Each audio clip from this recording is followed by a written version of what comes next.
O Senhor esteja convosco. Ele está no meio de nós. Proclamação do Evangelho de Jesus Cristo, segundo Mateus. Glória Glória a vós, Senhor. Senhor. Naquele tempo, disse Jesus aos seus discípulos: Não penseis que vim abolir a lei e os profetas. Não vim para abolir, mas para dar-lhes pleno cumprimento. Em verdade eu vos digo, antes que o céu e a terra deixem de existir, nenhuma só letra ou vírgula serão tiradas da lei, sem que tudo se cumpra. Portanto, quem desobedecer a um só destes mandamentos, por menor que seja, e ensinar os outros a fazerem o mesmo, será considerado o menor no reino dos céus. Porém, quem os praticar e ensinar, será considerado grande no reino dos céus. Palavra da salvação. Glória a vós, Senhor. Que a palavra do Santo Evangelho perdoe os nossos pecados. Amém. Amém. Podemos sentar. Queridos irmãos e irmãs, nós nos reunimos hoje para um momento muito particular, são momentos grandiosos, né? Celebrar a Eucaristia não é só celebrar término de um ciclo, né? Celebrar a primeira Eucaristia não é só celebrar o fim de uma etapa de caminhada. Celebrar a Eucaristia é entrar na casa do amor. Tenta imaginar melhor, tenta contemplar isso. Deus, na sua potência, fez uma aliança com o seu povo. Fazer aliança significa trazer unidade. Então Deus se uniu ao seu povo. A outra realidade importante é reconhecer que essa unidade não é uma unidade qualquer, que hoje eu faço, amanhã desfaço. Essa unidade é para todos sempre. Olha que importante. Então Deus fez com você uma unidade para todos sempre. Não foi para quebrar. Hoje faço, amanhã não faço. Hoje estou, amanhã não estou. É para todos sempre. Isso se chama amor. Deus te amou primeiro. Essa é a parte importante. Antes, falo até a vocês, né, queridas crianças, queridos jovens. Antes dos vossos pais amarem vocês e desejarem vocês, Deus amou primeiro. Deus sonhou primeiro. E como Deus sonhou este momento com vocês? Essa é a parte importante. Foi por isso que o nosso Deus enfrentou todas as realidades dos homens para nos salvar. O amor de Deus é tão grande, é tão maior, que todo e qualquer amor que o humano possa ter. E ele fala assim: agora eu quero que vocês vivam a minha vida, a minha existência. Por isso que ele assumiu aquele mistério tão difícil que foi a cruz. Vocês fizeram a catequese, vocês perceberam bastante isso. Como foi difícil para Jesus, né? Assumir a cruz. Ninguém quer morrer. Mas ele falou: se eu não for a oferta, não vai ter vida. E todo aquele que participar desse mistério terá vida. É o do Evangelho de hoje. Fala uma coisa importante. Quem desobedece os mandamentos de Deus, perde. Por menor que seja, ensinar os outros a não seguir o mandamento de Deus, perde. Agora, aquele que segue o mandamento de Deus, tem vida. Jesus mostra uma coisa importante para a gente, criançada. Jesus, ele não nos quer como perdedores. Então, por isso que a gente tem que seguir os mandamentos dele. Seguir a vontade dele. E a vontade dele é que tenhamos vida. Agora, para ter vida humana, a gente come, estuda, a gente se relaciona, forma família. Olha que coisa boa, não é? E para ter fé, para se alimentar de Deus, a gente precisa rezar. Uma pessoa que não reza, não tem conversa com Deus. A gente precisa se alimentar, não é verdade? Se a gente não se alimentar, a gente morre. Não é assim que a gente aprendeu? Quantas vezes a gente come durante o dia? E criançada come mais que adulto, né? Oh, meu Deus do céu, criança não pode ver uma geladeira, né? Não pode ver uma bomboniere, não pode ver um armarinho, não pode ver uma bolachinha dando sopa por ali, que ela já vai, cata e come, né? E se tiver alguma outra coisa mais gostosa que a bolacha, vai lá, come primeiro que a bolacha, mas depois come a bolacha, né? Olha que interessante. E o espírito, como é que a gente alimenta o nosso espírito? Com as bolachas? Não. Com oração. Então, o primeiro passo para ter esse elo de unidade com o nosso Deus é a oração. Vocês estão terminando um ciclo que vos ensinou a rezar. Mas a oração vocês já aprenderam com os vossos pais. Mas então foi fortificada a oração. Nessa oração vocês reconheceram nessa caminhada que nem tudo que a gente faz é vontade de Deus. E a gente vai chamar o que não é vontade de Deus de pecado. E olha que coisa bonita, vocês vieram na igreja e confessaram os seus pecados. Houve a absolvição para viver uma festa maior, a Eucaristia. Crianças, pensem nisso. Deus fez um banquete para você. O Senhor preparou essa Eucaristia. A Eucaristia que ele celebrou com os apóstolos é a mesma Eucaristia. Deus preparou essa Eucaristia para vocês. Para que vocês pudessem sentir no paladar e no coração a presença mais pura e mais íntima de nosso Senhor. Pensa, qual é o Deus? Qual é o herói maior que é capaz de dizer assim, agora eu vou dar o que é meu, a minha existência para você. Sendo Deus, ele se faz pequeno numa ação de pão. Que olhando é pão, olhando é vinho. Mas que depois da transubstanciação, quer dizer, depois de pedir a graça e a ação do Espírito Santo sobre o pão e o vinho, deixa de ser pão e deixa de ser vinho. Passa a ser corpo e sangue de nosso Senhor. Olha a grandeza de Deus, né? Deus dá aquilo que é dele para a gente. E o que é dele vai ficar com a gente, para a gente poder ter vida. Esse é o alimento da alma. Por isso que é importante a missa.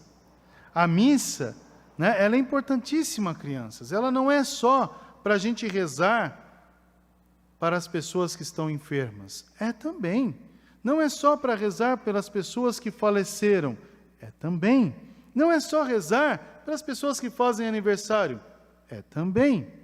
Mas a missa é esse encontro aonde eu me alimento de Deus, aonde Deus se faz alimento para a minha vida. E eu não posso deixar de me alimentar.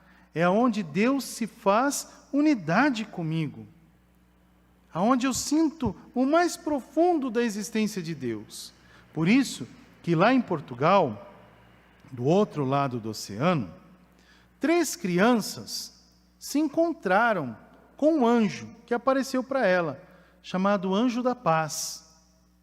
Também lá chamado Anjo de Portugal. Esse anjo apresentou para essas 3 crianças, os pastorinhos, e 2 deles já são santos, um cálice com a Eucaristia e dizei, tomai e bebei o corpo e o sangue de nosso Senhor. Sabiam vocês que 2 deles não tinham feito primeira comunhão?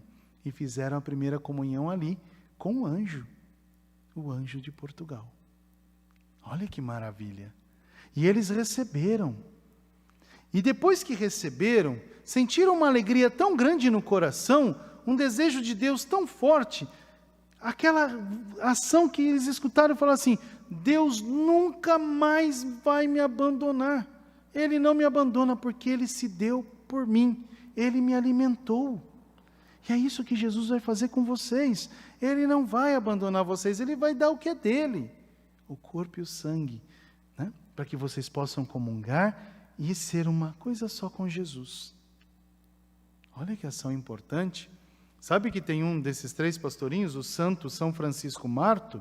São Francisco Marto, ele, quando Nossa Senhora apareceu, ele via Nossa Senhora, mas não escutava. Ele foi o único que não escutou. As 2, Lúcia e Santa Jacinta, que falava para ele: olha, ela está dizendo isso. E ele perguntou: por que ela não fala comigo? Por que eu não escuto? Aí ela respondeu: porque você reza pouco. Sabe que esse menino começou a rezar o terço? Ele pegou o terço e começou a rezar o terço. Ele começou a rezar o terço por quê? Porque ele queria escutar Nossa Senhora. Mas Nossa Senhora falou: olha, tem uma coisa maior. Vocês 2 vão para o céu. Lúcia vai ficar. Sabe o que ele fez? Ele participava da missa todos os dias. Ele fazia adoração ao Santíssimo. Ele rezava. Ele ia na escola. Daí chegou um tempo que ele não pôde mais ir para a escola porque ficou doente. Sabem que esses 2 também viveram tempos de pandemia, né? Dentro daquela época, né? Eles viveram a pandemia, né? Olha que interessante. Nossa Senhora apareceu num tempo de guerra e de pandemia, né? Mas a primeira coisa que deu para essas crianças foi o quê? Eucaristia. Deus se deu em Eucaristia. Por isso que o anjo ensinou para as crianças uma oração, que eu vou ensinar para vocês. Diz assim: Senhor, eu creio, adoro, espero e amo-vos. Peço-vos perdão por todos aqueles que não creem, não adoram, não esperam e não vos amam. E fez com que as crianças repetissem 3 vezes essa oração. Meu Deus, eu creio, adoro, espero e vos amo. Peço-vos perdão por aqueles que não creem, não adoram, não esperam e não vos amam. As crianças rezavam essa oração. E ensinou muitas outras crianças a rezar, para não esquecer que Jesus Cristo é o pão da vida, é o remédio que nos salva. Então, quando vocês forem comungar, lembrem sempre disso. Se na hora de vir comungar, lembrar de alguém que está doente, no coração fala o nome daquela pessoa, comunga também por ela. Você está salvando uma alma. Às vezes você vai falar assim: puxa vida, eu tenho um amigo ou um parente que está doente, que queria estar aqui hoje e não pode estar. Na hora da comunhão, lembra deles, reza por eles. Jesus está dentro de você. Essa é a parte importante da Eucaristia. Por isso, né, a gente não pode deixar a missa de lado. A missa é o ponto mais alto da nossa religião, da nossa fé, aonde a gente encontra o banquete do céu. Participamos do céu. A gente não precisa morrer para ir para o céu, é só vir na missa, participar, comungar. Vocês vão comungar, vão receber o nosso Senhor, né? Essa é a parte importante. E lembre-se, Deus amou tanto vocês que Ele preparou essa ceia para vocês. Quantas pessoas gostariam de receber o que vocês hoje vão receber e não podem?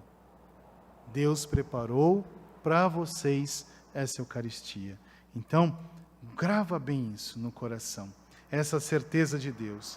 E tem um outro homem que a gente reza hoje, que é São José de Anchieta.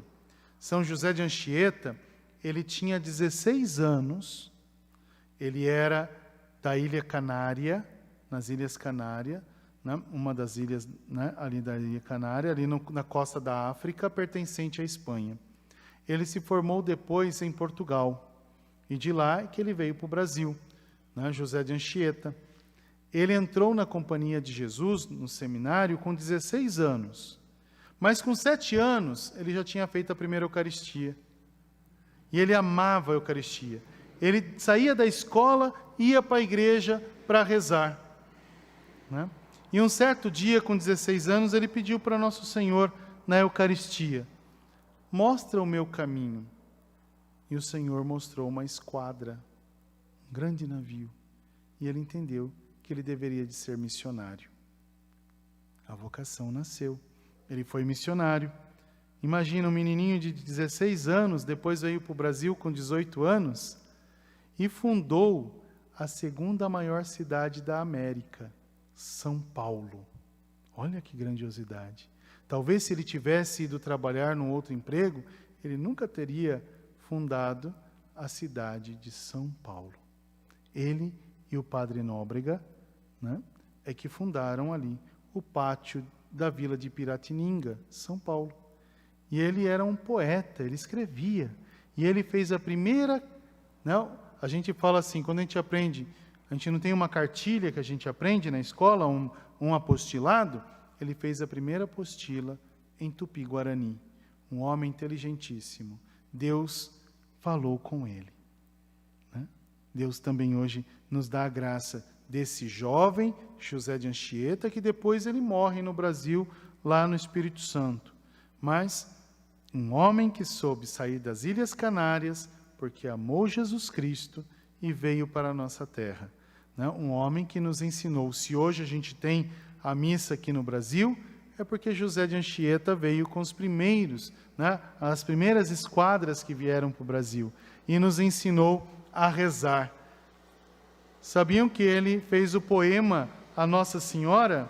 Né, o poema que ele escreve na areia foi aqui em Bertioga, né, ali na frente do forte de Bertioga, né, e do outro lado, na ilha do Guarujá, ali no canal da Bertioga, é onde tem a igreja de José de Anchieta. Né? José de Anchieta escreveu o mais belo poema a Nossa Senhora nas terras brasileiras, no mar de Bertioga. Né? Então, que a gente possa pedir a São José de Anchieta, tão pertinho da gente, né? Tão próximo de nós, que ele ensine e que ele oriente sempre as nossas crianças para a Santa Missa. Amém.